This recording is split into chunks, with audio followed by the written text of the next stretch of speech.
Seguimos revisando otros temas de la contingencia, seguimos conversando con protagonistas justamente de este tema del coronavirus. A los casos positivos asintomáticos por COVID-19 ahora se sumarán los casos probables, una nueva categorización implementada por el MinSal. Para profundizar en este tema estamos con Miguel O'Ryan, investigador del Instituto de Ciencias Biomédicas de la Facultad de Medicina de la Universidad de Chile e integrante del Consejo Asesor por el COVID-19. Un cargo largo, doctor O'Ryan, ya un conocido, un habitué en las pantallas. Muy buenas tardes. Buenas tardes, Andrés. Lo primero, doctor, preguntarle por justamente esta nueva categoría de casos probables que se suman al final a los casos al número de casos activos que menciona hoy día la autoridad, el ministro Mañalich. ¿Cómo lo evalúa usted? Bueno, esta fue una recomendación del Consejo Asesor justamente para ir teniendo un mayor dimensionamiento de la pandemia, para comprenderla mejor. Si nos acordamos hace un tiempo atrás a los casos, ¿no es cierto?, activos, sintomáticos, positivos, se agregaron los casos asintomáticos positivos para entender qué está ocurriendo en este universo.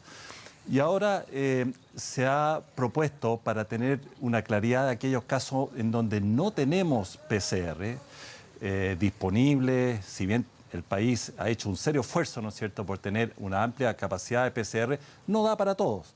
Entonces, pero queremos tener el dimensionamiento con aquellos casos en que a lo mejor no vamos a tener una PCR o la PCR salió indeterminada, que eso puede ocurrir a veces, personas con un cuadro sospechoso que hicieron la PCR y salió indeterminada, para no tener que estar esperando necesariamente 2, 3, 4 días para la repetición de PCR, no repetir esa PCR y esa persona se considera positiva. Y de la misma manera, las personas entonces que son contactos de una persona sintomática, esa persona si desarrolla síntomas, es muy probable, valga la redundancia, que sea un caso probable, aún no teniendo el examen. De tal manera de que se le quita un poco la presión en ese sentido a tener que hacer PCRs y esa persona debe tratarse como si estuviera infectado. Y ese es el mensaje para la población, como si estuviera infectado, guardar su aislamiento. Si se puede hacer la PCR bien, si no se hace la PCR, tiene que considerar que es un caso positivo igual. Y obviamente en el caso que esa persona evolucione el cuadro, se ponga más grave, ir a un centro asistencial, evitar lo que decía usted, sobre todo el colapso que se ha visto en algunos recintos de salud respecto al examen. Distinto es si el cuadro empeora, obviamente. Exactamente, es un muy buen punto, Andrés. La idea es que las personas que tienen sintomatología respiratoria, y esto va a la otra parte de la recomendación, que es la recomendación de casos sospechosos. ¿Cuándo debo yo sospechar que puedo estar infectado por SARS-CoV-2? En este momento, donde está circulando a muy bajo nivel los otros virus respiratorios, si yo tengo un cuadro que pienso que puedo estar con un virus respiratorio, una gripe, que puede ser cualquiera de los siguientes síntomas, puedo tener fiebre, puedo tener dolor de garganta, puedo tener dolor de cabeza, puedo tener dolores musculares, decaimiento, o puedo tener esta pérdida de olfato o pérdida de gusto. ¿Qué es lo que consideramos ahora un caso sospechoso? Basta que usted tenga 2 de cualquiera de esas para que usted piense que puede estar infectado por el SARS-CoV-2. Ojalá se pueda hacer el examen. Pero si no se puede hacer el examen, usted tiene que autotratarse como si estuviera infectado. ¿Cómo? Guardando aislamiento en su casa, lo mejor que pueda. Si no puede guardar el aislamiento en su casa, lo ideal es que vaya a hacerse el examen y haga el aislamiento en algunos lugares, ¿no es cierto?, o lugares que están destinados para ello. ¿Para qué es todo esto? Porque la estrategia para atajar a este virus, para que no siga incrementando, a nivel de la comunidad son las cuarentenas, pero a nivel individual es que cada uno cumpla con su aislamiento cuando sospeche que puede estar infectado. Doctor O'Ryan, seguramente vamos a ver, y lo dijo el ministro Mañalich, vamos a ver en los próximos días, cuando ya se comiencen a sumar en el conteo total los casos probables, vamos a ver un aumento en activos, en pacientes activos, ya cuando los números el día de hoy son números preocupantes, más de 4.000 nuevos contagios en 24 horas, 35 fallecidos, Chile entre los países con mayor caso de nuevos casos, valga la redundancia, en las últimas 24 horas. ¿Vamos a ver números más preocupantes en los próximos días? Bueno, es que esto es lo que hace es darle un viso de realidad a la situación global. Lo mismo que ocurrió cuando agregamos los casos sintomáticos, parten en columnas separadas primero, porque por ahora tenemos que seguir sumando manzanas con manzanas, ¿no? Ahora empezamos a agregar peras, pero que sepamos por ahora que vamos a seguir contando las manzanas para ir viendo el impacto, por ejemplo, de la cuarentena en la región metropolitana, que esperamos que empiece a tener un impacto en los días que vienen. Sigamos comparando lo que hemos estado comparando para atrás, que han sido los casos confirmados. Empezamos a mirar también el dimensionamiento de la epidemia mirando los casos probables que van a ir en columna paralela. Y puede ser que semanas después, así como lo hicimos con los casos asintomáticos, las sumemos en un solo paquete. Pero por ahora, y para dimensionar claramente el impacto de las medidas que hemos ido tomando, lo mantenemos separado para no confundir el análisis. Doctor, hemos visto también el preocupante aumento, lo conversábamos antes, hace segundos, de los casos. Estamos derechamente en el pic, se ha hablado mucho, se han puesto diferentes plazos, pero ya muchos empiezan a concentrarse que el pic podría llegar, obviamente, los últimos días de mayo, primeras semanas de junio. ¿Cómo evalúa usted? Ya derechamente estamos sobre los 4.000 casos diarios. El famoso concepto del pic, ¿estamos en ese momento? Sí, lo que hemos tratado también de ir explicando a la población es que el comportamiento de esta epidemia uno no lo puede ver en forma unitaria a lo largo de todo el país. Eso ha ido quedando muy patente, ¿no es cierto?, de los primeros brotes que ocurrió en Magallanes, después que ocurrió en Chillán, después en Temuco, Padre Las Casas, Arica, el sector oriente que fue inicial en la región metropolitana y ahora con este gran brote que estamos teniendo en la área más densamente poblada de la región metropolitana. Entonces, las diferentes regiones están en diferentes estados de la epidemia. Eso es el primer punto muy importante. Si nos concentramos en la región metropolitana, que es donde tenemos la problemática fundamental ahora, llamado donde hay 8 millones de ciudadanos, podríamos decir que claramente estamos en un nivel alto, ¿no?, de contagios.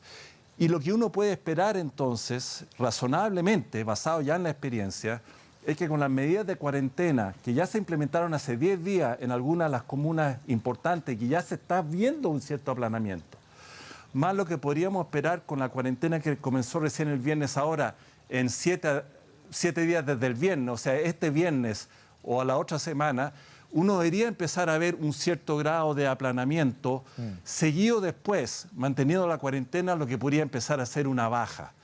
En ese sentido, si se comporta esto como debiera comportarse, uno podría esperar que estuviéramos llegando a este pic de casos de aquí a 7 a 10 días. Justamente en ese contexto, dentro de los datos que usted entrega, esta suerte de curva, hemos ido todos aprendiendo estos conceptos, la curva, los PIC. Debiera mantenerse, ya lo informó hoy día el ministro de Salud, que se extiende la cuarentena, sobre todo en el Gran Santiago y 6 comunas más, hasta el próximo 29 de mayo. ¿Debiera extenderse, como algunos dicen, 3, 4 semanas? Aquí, como dijo el ministro Blumel, más que andar de alguna manera haciendo profecías de cuánto va a durar o de predecir ahora cuánto debería extenderse, es importante ir mirando el comportamiento. Una de las cosas buenas que se ha hecho en nuestro país, justamente a diferencia de otros, es la gran cantidad de testeo que permite ir haciendo esta evaluación, ¿no es cierto?, casi día a día, sino cada 3, 4 días de cómo va la epidemia. Y eso incluso lo podemos hacer por comunas. Y así como le explicaba que ya hemos visto que se ve aplanamiento, por ejemplo, en Recoleta, en Independencia, en los últimos 4 o 5 días la curva, ya que llevan 10 días en cuarentena. Entonces, en la medida que uno puede ir mirando todo eso, es que uno puede ir dimensionando la duración de las cuarentenas en las diferentes comunas, entendiendo, Andrés, que las medidas de cuarentena tienen un impacto muy significativo en la población. Lo estamos viendo, ¿no es cierto?, en la televisión ahora en los últimos días.